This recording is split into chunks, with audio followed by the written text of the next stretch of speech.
This video is the fourth in a series addressing environmental aspects of Legionellosis outbreak investigations. It will demonstrate the correct procedure for collecting potable water samples for Legionella culture during a cluster or outbreak investigation, or when cases of disease may be associated with a facility. Conduct an environmental assessment and make a sampling plan before collecting samples.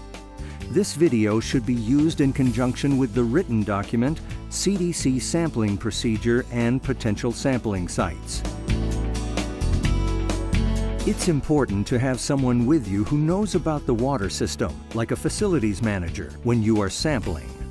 This person can provide access to parts of the system and remove fixtures. When sampling showers, ask facility maintenance personnel to remove the shower head. Then turn on the water for a couple of seconds to moisten the pipe, and collect 3 to 5 milliliters of the first flush in a sterile plastic tube. Then turn off the water. Insert a swab deep into the pipe. Try to get beyond the bend and swab around the inside surface firmly without breaking the stem. Also, swab the inside of the shower head if there is visible biofilm on it. Place the swab in the plastic tube with the first flush water, and snap the stem about 1 inch from the top of the tube. Make sure there is enough water to cover the swab tip during transport. Add a drop of 0.1 normal sodium thiosulfate solution to neutralize residual disinfectants. Tighten the top to prevent leakage.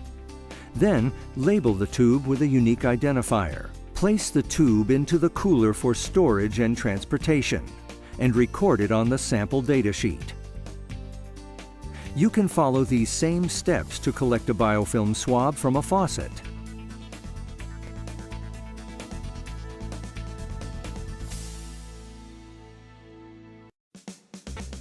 After the biofilm swab is collected, turn on the water and let it run for a few minutes until it is warm, but not hot. The goal is to obtain water currently in the distribution system along with any material shed from biofilm. Collect 1 liter of water into a sterile 1 liter bottle, leaving 1 inch of space at the top. Add 0.5 milliliters of 0.1 normal sodium thiosulfate solution to neutralize residual disinfectants. Tighten the top to prevent leakage. Next, label the bottle with a unique identifier and record the type and location of the sample on the sample data sheet. Place the bottle into the cooler. You will also need to measure the hot water parameters. You can use 1 bottle like this one for every sampling site. Run the water until it is as hot as it will get. Then collect some water. Measure the hot water temperature. Make sure there is enough time for the thermometer to stabilize. Measure pH by placing the paper strip inside the bottle. Compare the colors on the paper strip with the legend on the box. Alternatively, you may use a digital pH meter. If you are using a colorimetric wheel test kit to measure chlorine residual, add water from the same water source to the control tube. Open the pouch with the powder and add it to the second tube. There is a different type of powder for measuring free chlorine versus total chlorine, so you'll need to know which one to measure. Remember, if chlorine is the residual disinfectant, you'll want to measure free chlorine. If monochloramine is the residual disinfectant, you'll want to measure total chlorine. Add water to the marked level. Place both tubes into the box and compare them against a white background. Turn the wheel until the pink color in the measuring tube matches the color in the control tube. Note the number on the wheel. If you are using a different chlorine measurement system, follow the manufacturer's instructions. You should not use pool test kits since they are generally not sensitive enough for the low chlorine concentration in potable water, which is often less than 2 parts per million. Record all data on the sample data sheet. Taking samples from cold water for Legionella culture is not usually necessary because the bacteria need higher temperatures to grow. However, measuring water quality parameters such as temperature, pH, and chlorine in cold water can be useful. Sometimes cold water is so warm that it can support growth of Legionella. The most helpful sites are at the point of entry to the building and a couple of outlets furthest from the water main. This can provide valuable information about how water quality changes within the premise plumbing.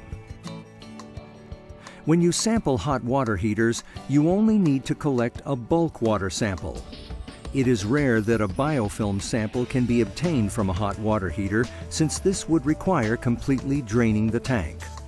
Ask facility maintenance personnel to open the drain valve of the hot water heater and collect 1 liter of water into a sterile 1-liter bottle, leaving a 1-inch space at the top. Preserve and reserve the water sample for transport as previously shown. Always measure and record the temperature, pH, and chlorine level of a bulk water sample collected from a hot water heater. For tankless or instantaneous hot water heaters, you'll need to collect water from a pipe as near as possible to the heater as it leaves the heater. For a building with a recirculating water system, you'll want to collect water from a pipe as it returns to the hot water heater. Consult with facilities management for the best place to take these samples. It is extremely important to make sure you collect, label, record, and transport your samples accurately and carefully.